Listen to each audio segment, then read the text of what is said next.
Coucou! Aujourd'hui, c'est mon anniversaire. J'ai fêté mes 29 ans et j'étais en train de noter des choses dans mon carnet comme chaque année, de faire un petit peu le bilan de l'année écoulée. Et j'ai remarqué que j'ai noté quand même des choses intéressantes et je me suis dit que j'allais filmer ça. Dans un premier temps, je vais partager un petit peu avec vous comment ça se fait que je fasse ça lors de mes anniversaires. Et ensuite, on va ouvrir mes cadeaux d'anniversaire dans une seconde partie de la vidéo. Le fait de noter des choses me permet de suivre un petit peu ce qui se passe dans ma vie et de voir dans quelle mesure j'arrive à atteindre un objectif ou un autre. Et ça me permet aussi des fois de me recadrer et de redéfinir mes priorités, soit en fin d'année, soit au cours de l'année quand je me rends compte que peut-être le cap que j'avais placé l'année avant n'est plus le même que je suis en train de suivre pour l'année en cours en fait. J'ai commencé à noter de façon intentionnelle en 2021. Je venais de me séparer et j'étais à un moment où j'essayais de retrouver en fait mon identité. J'avais vraiment besoin de ressentir que je reprenais le contrôle en fait sur ma vie. J'ai identifié en fait les plans de ma vie sur lesquels j'étais pas du tout satisfaite de l'état des choses à ce moment-là. Et j'ai décidé de prioriser, parce qu'on ne peut pas tout faire en même temps non plus. Donc, j'ai décidé de prioriser ce que j'allais attaquer dans les années à venir avec des objectifs précis. Je me suis retrouvée à faire ça là pour mon anniversaire et j'ai trouvé ça hyper intéressant en fait, ce que j'avais noté entre cette année et l'année dernière. Je me suis aussi rendu compte que les plans sur lesquels je travaille depuis 2021 sont quasiment les mêmes depuis. Ça n'a pas trop changé, mais il y a de l'évolution, il y a de la stagnation dans certains endroits. Je fais partie des personnes qui pensent qu'on a tous des objectifs comme ça, qu'on aimerait atteindre dans la vie, des choses qu'on aimerait avoir, réaliser, qu'on aimerait représenter. Je fais aussi partie des personnes qui pensent que ce n'est pas du tout cuit, c'est-à-dire qu'on ne sait pas toujours forcément comment faire pour avoir réalisé tout ce qu'on aimerait. Donc, il faut de l'investissement, il faut aussi être très intentionnel en fait dans ce qu'on veut et rester déterminé et focus pour atteindre ses objectifs. Et moi, l'une de mes stratégies pour y arriver, c'est vraiment d'avoir de la clarté dans ses besoins et ensuite d'établir un plan d'action clair sur comment y arriver en fait. Et l'un de mes plans d'action, c'est de noter tout simplement de façon précise, avec le plus de détails possible, parce que vous verrez que c'est très utile quand on a un peu des moments de doute, quand on se replonge dans ses notes et qu'il y a le plus de détails possible, vu qu'on l'a fait dans un moment où on était plus ou moins motivé par rapport à cet objectif-là, ben, ça nous permet de nous remettre dedans et de remettre les pendules à l'heure tout simplement. Comme je vous ai dit au début, j'ai commencé à faire ça en 2021 et j'avais des objectifs précis sur des pans très clairs de ma vie. J'avais des objectifs pro, j'avais des objectifs financiers, j'avais des objectifs santé et j'avais des objectifs mental et spirituels. Je m'étais dit que si j'ai réussi à vraiment évoluer sur ces 4 plans de ma vie comme j'aimerais, je pensais que je vivrais une vie beaucoup plus épanouie. Et puis, il y avait aussi le plan relationnel familial, bien sûr. Donc, ça fait 5 du coup, pas 4. À ce moment-là, comme j'ai dit, je sortais d'une rupture. Donc, le côté spirituel, mental et relationnel familial était beaucoup plus important pour moi à ce moment-là. Et aussi, j'étais encore aux études pour l'année 2021. C'était vraiment focus bien-être mental, guérison, renforcer ma relation avec ma famille. Comme quoi, on pense à la famille quand on est en gourmand, quoi. Quand on est là d'enfiler le parfait amour, on ne sait pas qu'on a une famille, mais dès que c'est le gourmand, allez, c'est bon, la famille est importante. Donc, c'est comme ça que j'ai commencé à noter en fait tout ce que j'aurais aimé, tout ce que j'aimerais pour l'année. Comme j'étais encore aux études, pour le côté professionnel, En 2021, j'avais décidé de partir en voyage en fait. J'habite en France pour le coup. J'avais décidé de partir en voyage en Belgique pendant toute l'année 2021, histoire de changer un peu de cadre, m'évader un peu. Donc je suis partie en Erasmus pendant 1 an en Belgique et c'était vraiment bien. C'était le Covid en plus. Donc on ne pouvait pas toujours faire les mêmes activités, mais cette année-là aussi de confinement m'a permis vraiment d'atteindre cet objectif de recentrage, de recalibrage pour remettre mes ambitions et mes objectifs au centre de ma vie. J'ai entrepris des choses cette année-là, peut-être je vous en parlerai plus tard, qui m'ont été bénéfiques plus tard pour la construction de tout mon mindset entrepreneurial que je vous expliquerai dans une autre vidéo. Là, on va vraiment rester sur le côté comment atteindre ses objectifs, pourquoi c'est important et tout ça. Et notamment, je me suis faite accompagner aussi. Donc, c'est très important. On n'est pas toujours obligé de tout faire tout seul, tout le temps la warrior, soldat au front. Donc, je me suis faite accompagner par une experte mindset qui d'ailleurs me suit toujours jusqu'aujourd'hui. 2021-2022, je suis aux études, je pars en Belgique. Je passe l'année, il y avait le Covid et tout, il y avait la séparation. Mais à ce moment-là, j'avais vraiment un gros sentiment de vraiment ne pas être en train d'exploiter mon plein potentiel. Donc, j'avais envie d'entreprendre, de faire des choses et j'ai pu le faire courant de l'année 2021. C'était très, très enrichissant. Je suis très contente d'avoir vécu cette expérience-là et je vous en parlerai si vous voulez. Dites-le moi en commentaire. Je vous en parlerai dans une autre vidéo vraiment avec beaucoup plus de détails sur ce que j'ai entrepris, quels ont été les résultats et quel impact ça a eu sur moi jusqu'à aujourd'hui. Ensuite, 2022, j'étais sur le point de terminer mes études, mais j'ai raté mon stage de fin d'études. Ça, c'était très dur pour moi parce que j'avais jamais rien échoué jusqu'à là. Niveau études, hein, franchement, tout s'est toujours très bien passé pour moi. Et là, par contre, cette année-là, j'ai raté mon stage. J'ai dû reprendre un stage et c'était pas facile. J'ai dû retrouver un nouveau stage pour le début d'année 2023. J'ai refait un stage, ça s'est bien passé. J'ai fait ma soutenance, du coup, à l'issue de ce stage-là. Et il s'agissait maintenant de trouver un travail. Et vraiment, ce qui m'a permis à chaque fois de rebondir, de me recalibrer, de ne pas me perdre, c'est parce que j'avais écrit exactement tout ce que je voulais. Par exemple, quand je devais retrouver un nouveau stage, j'avais marqué « je veux un stage payé, je veux trouver un appartement » et tout. Et tout s'était toujours aligné pour que je puisse avoir un stage payé. J'ai toujours été payée dans tous mes stages et que je trouve un appartement et que je m'installe et que j'avais même à ce moment-là, j'avais pas encore le permis, donc j'avais marqué je veux pouvoir aller au stage en transport en commun et j'avais trouvé un stage payé, j'avais un appartement et je pouvais aller au stage en transport en commun sans problème. Donc franchement, c'est très important de noter avec le plus de détails possible ce qu'on veut parce que ça permet au moment de faire des choix du coup d'avoir la certitude et la clarté d'esprit pour faire le bon choix pour nous. J'ai cherché du boulot vraiment de février 2024 à mai 2024. Donc février, mars, avril et mai. Donc pendant 3 mois, j'ai cherché activement et j'ai fini par trouver. Donc c'est exactement ça. J'ai trouvé du boulot en 3 mois. Ensuite, j'ai commencé ce nouveau travail et pareil, c'était exactement ce que je voulais. J'avais l'encadrement que je voulais, la rémunération que je voulais. Seulement, il n'y avait pas l'accessibilité à ce travail-là en transport en commun. Donc, j'ai dû me dépatouiller pour pouvoir aller au boulot avec l'aide des collègues, tout ça. On va arriver à ce que je veux vous raconter et ce qui s'est passé entre 2024 du coup et 2025. C'est pour ça que je vous mets du contexte en fait. J'ai commencé à travailler, je m'arrangeais avec mes collègues pour aller au boulot. Ça se passait plutôt pas mal. Il y avait quelques problèmes dans ce travail-là. Ça aussi, je vous en parlerai dans une autre vidéo parce que c'est pas ça le sujet. C'est un peu ça le sujet, mais c'est pas exactement ça le sujet d'aujourd'hui.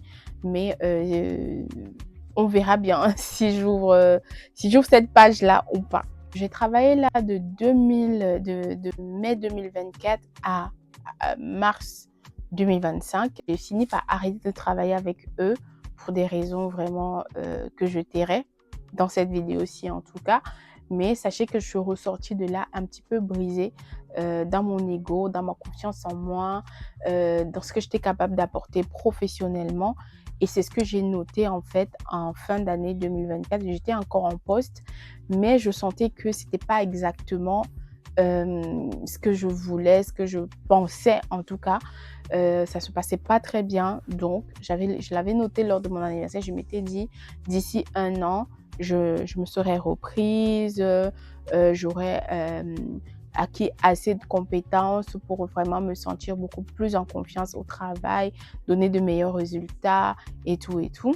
C'est pas facile à vivre comme expérience en tout cas. Mais au final, la collaboration s'est arrêtée au cours de l'année 2025 et j'ai dû à nouveau me redéfinir, me reprendre et c'est pour ça que j'ai pris un nouvel accompagnement avec la coach mindset parce que je sentais que j'avais vraiment besoin d'un coup de pouce en plus pour me relancer. C'était pas comme les autres années où vraiment j'arrivais toute seule, ça coulait de source et tout, pour vraiment me remettre de cette expérience-là et surtout avoir une attitude beaucoup plus positive parce que quand on vit une expérience un peu traumatisante, ressortir de là avec tout l'optimisme du monde pour retrouver du boulot et tout, c'est pas forcément évident. Donc, j'avais besoin de soutien pour y arriver dans ce parcours-là. Vu que j'avais du temps, bah, j'ai commencé à explorer mes autres talents comme le digital ou la chaîne YouTube du coup de Glow Up Process. J'ai eu envie en fait de partager ce parcours. Je pense que c'est quelque chose qui concerne quand même pas mal de monde et que les informations ne sont pas toujours disponibles. Il y a des choses qui viennent à nous. Il y a des choses que si tu cherches pas en fait, tu risques de rester en chômage en fait pendant X temps. Et ça, tout le monde s'en fout en fait, c'est ta vie. Donc, c'est à toi de te bouger un peu pour essayer de changer les choses et d'obtenir ce que tu veux. Ce parcours-là, j'avais envie de le partager, mais depuis, en gros, c'est la honte en fait d'être au chômage. On dirait pas comme ça, mais en vrai, quand tu travailles pas et que tout ton entourage travaille, si tu n'as rien à faire, en vrai, tu te dis, bah, autant mieux aller travailler, en fait. Parce que même si tu veux t'amuser, faire des trucs, il y a personne. Donc, si tu es quelqu'un qui souffre de solitude, qui est pas habitué à être solitaire, bah, tu peux très vite t'ennuyer. Mais moi, c'était pas mon cas. Moi, c'était plutôt le sentiment de honte qui m'habitait dans la mesure où je considère que je suis quelqu'un d'excellent, d'intelligent, j'ai un diplôme d'ingénieur, donc forcément, il n'y a pas de logique pour que je sois au chômage en fait. Donc, why?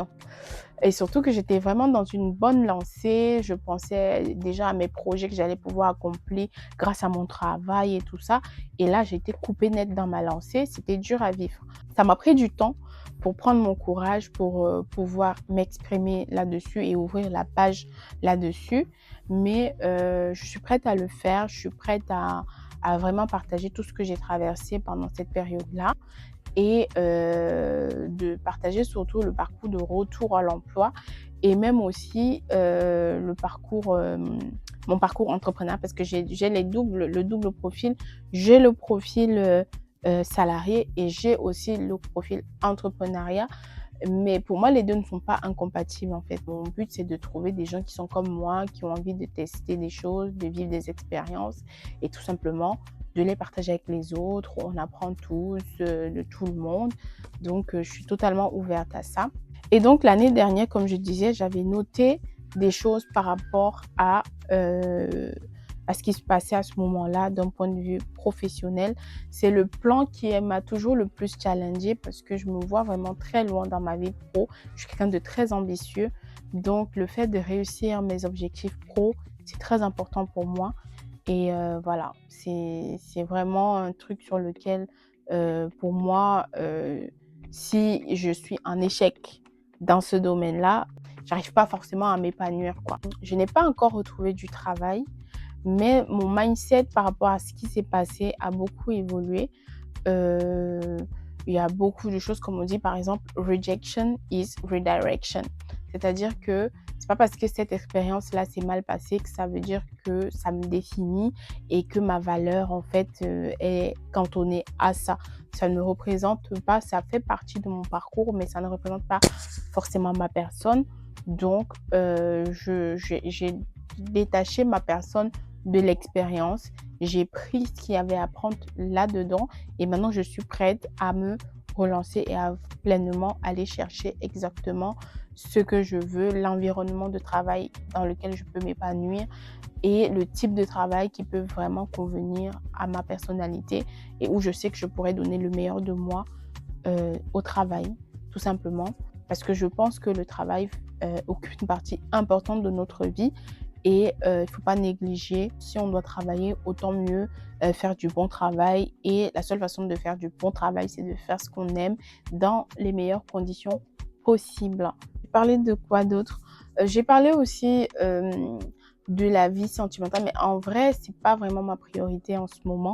Et aussi sur le côté mental, spirituel. Au final, si on n'a pas la santé mentale, si on n'est pas aligné spirituellement, ben, on ne peut pas se donner physiquement dans son travail ou dans tout autre projet en fait. Donc, je me concentre vraiment sur ces pans-là, santé, bien-être, mental, spirituel et professionnel. D'un point de vue santé bien-être, cette année, je me suis remise au sport et à l'alimentation saine. J'aime pas parler de régime parce qu'en soi, ça voudrait dire qu'on mange tellement mal que quand on veut tout simplement inclure plus de verdure, plus de protéines à son alimentation, on parle de régime. Mais pour moi, c'est déchirant. On a un seul corps pour toute la vie. Donc, le minimum pour moi, c'est d'en prendre soin en fait. Et pour prendre soin de son corps, il faut manger équilibré tout simplement. Donc, c'est ce que j'essaye de faire au quotidien, préparer plus de repas chez moi, avoir 30 à 1 heure d'activité physique par jour et au moins 3 fois par semaine. Voilà, j'essaye de faire ça, de m'hydrater, mais il y a aussi tout ce qui est skincare, bioli, travailler son style. Toutes ces choses-là, en fait, sont des choses qui construisent la confiance en soi et qui font qu'au final, on se sente bien déjà soi-même et qu'on rayonne, en fait. Donc, ce sont tous ces éléments-là qui me permettent d'être stable mentalement pour pouvoir m'investir et créer la vie de mes rêves, tout simplement. Maintenant que c'est dit, et qui dit anniversaire dit aussi cadeau. Donc cette année pour mon anniversaire, j'ai tout simplement fait une liste de vœux que j'ai partagée à mes proches. Et franchement, ça m'a fait trop plaisir parce qu'ils étaient trop mignons. Ils ont tous joué le jeu et chacun m'a quasiment offert un cadeau de la liste. Et c'était beaucoup trop bien. Donc, je vais filmer l'ouverture de cadeaux. Je vais partager avec vous les cadeaux que mes proches m'ont offert pour mon anniversaire.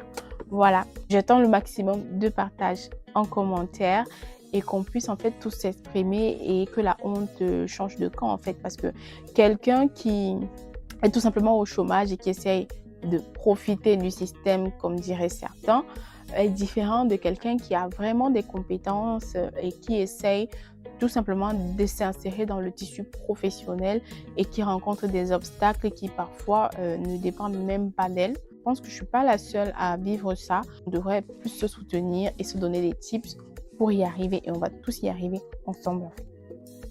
Donc, l'ouverture des cadeaux. Le premier cadeau qui m'a fait trop plaisir pour mon anniversaire, c'est ce bouquet de fleurs. C'est ma grande sœur qui me les a fait livrer. Elles n'étaient pas du tout sur ma liste de cadeaux. C'est des choses comme ça qui font trop plaisir en fait. Genre, vous n'imaginez même pas.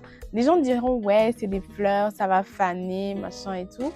Mais c'est vraiment le côté, ouais, je t'aime assez pour t'offrir quelque chose que je sais que oui, ça va faner, c'est éphémère et tout, mais le simple fait que je sais que ça te fait plaisir, je te les offre en fait. Genre, ma sœur, c'est d'abord mon premier crush, déjà.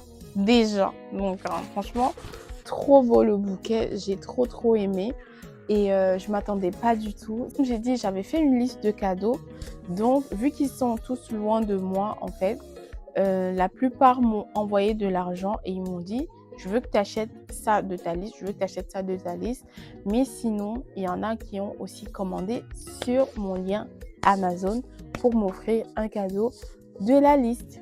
Donc, je vais commencer par le cadeau Amazon. Je sais qu'il vient de ma maman parce qu'elle me l'a dit tout simplement. Elle m'a dit qu'elle m'a pris un truc.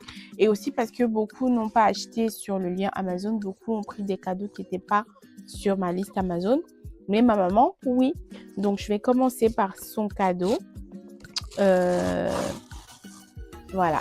Bon, premier cadeau de maman, du coup. Ce sont des livres. Et je ne sais pas s'il y a une carte avec. Oh! Et elle a écrit un cadeau de la part de maman. Joyeux anniversaire ma fille, je t'aime fort. De la part de maman. Merci maman. Des livres de Maya Angelou. Lettre à ma fille. Lettre à ma fille.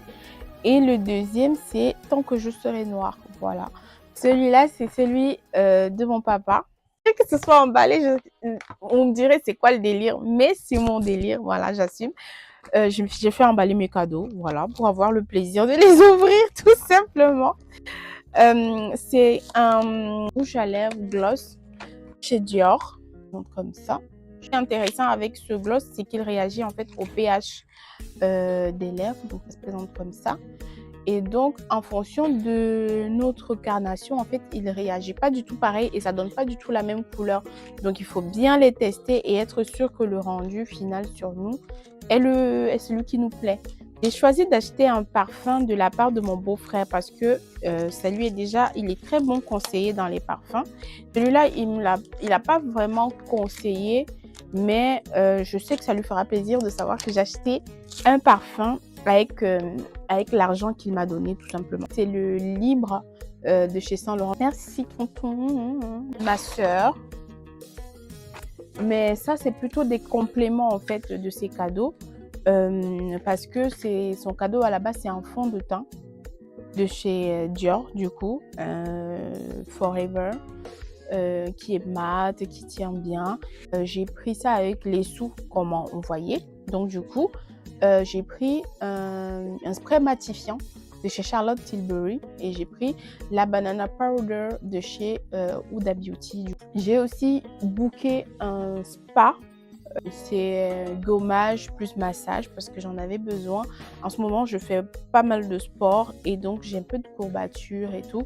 Et pour mon anniversaire, je voulais vraiment me détendre. Donc, joyeux anniversaire à moi.